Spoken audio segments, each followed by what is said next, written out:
as dementia advances, eating and drinking certainly becomes a problem on the trajectory, but not for everyone. It's very much a case-by-case basis. And certainly if they have a compounding problem, that will make all the difference in terms of difficulty or not. For example, if the person's had a stroke, a CVA, and their right side is affected, then they'll have difficulty drinking and eating. If the person has a chest infection, then they'll lose interest in food. If they've got cancer or advanced cancer and maybe pain, then they haven't got the energy or enthusiasm to eat or drink. So all of these factors make a difference. And in fact, when someone has a dementia at an advanced degree later in life, it's rare that it's only dementia. There'll generally be another diagnosis there of one way, shape or form that affects their total physical, psychological, emotional and mental health. And it all needs to be taken into consideration. Dementia, of course, being a big part of it, but all these other factors, contribute hugely, especially in terms of eating, drinking and mobility. Okay, so assume now that your mother is having difficulty eating, she's had a stroke, she's all affected down the right side, arm, hand, shoulder, so eating's severely inhibited. So assume that she's just entered an advanced D6 dementia unit and she's having problems eating and the staff have alerted you to this, so you've come in to help. Now what you may well find commonly is that in the dining room it's very busy, very loud and quite chaotic.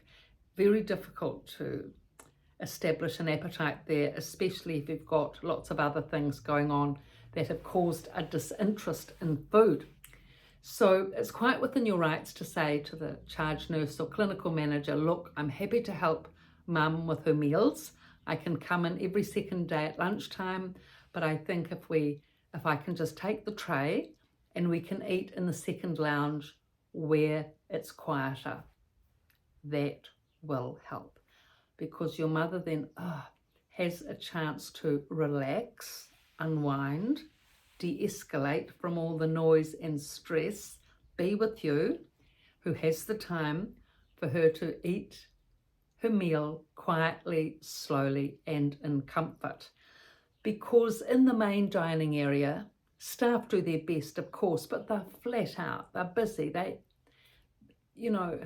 meant to sit with the resident and slowly give them a meal, but meals have to be served, coffee, tea, 2 courses, dishes picked up, dishes washed. It's a huge job every meal. So often what happens is that the dementia resident just gets fed a spoonful as the nurse or carer is rushing by, rather than being able to take your time with them. That does happen sometimes, but a lot of the time, if they're short-staffed especially, that's not possible. So if you're in the second lounge with your mother, you've found a sunny spot, Mum, I'm here to help you with your eating. We've got the tray and it is your favourite dish, just letting you know. What is it? Pumpkin, peas and bacon and egg pie or something like that. Always been your favourite. And so if you outline to her what it is she's eating, if her sight's not clear, or she can't distinguish what's on the plate, or because it looks so different to how she cooked it, she doesn't recognise it. Let her know what it is, encourage her that it is delicious and nice. I'm sure you'll like it, Mum. Then encourage her to eat and assist her with eating as needed, either hand over hand, support or feeding. And encourage her to chew and swallow as well if she's, just sitting there doing nothing. It is an active process, eating, and an important one. So get that going. Now, along with that, if you can see that she's enjoying it, that is the crowning achievement, because enjoying food is one of the, happy parts of life. It's a very important part of life to enjoy your food.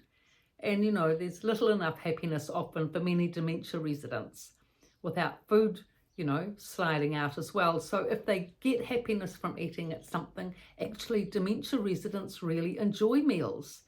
Those that are alert and confident and capable, sort of social part of the day, and have something nice to eat. So try and imbue that with your mother, parent, and encourage the drinking. Always encourage the drinking, and hold the mug if you need to. Encourage her though to hold it. If she's having difficulty with the normal cup, get the plastic cup with handle, which is often easier to manage.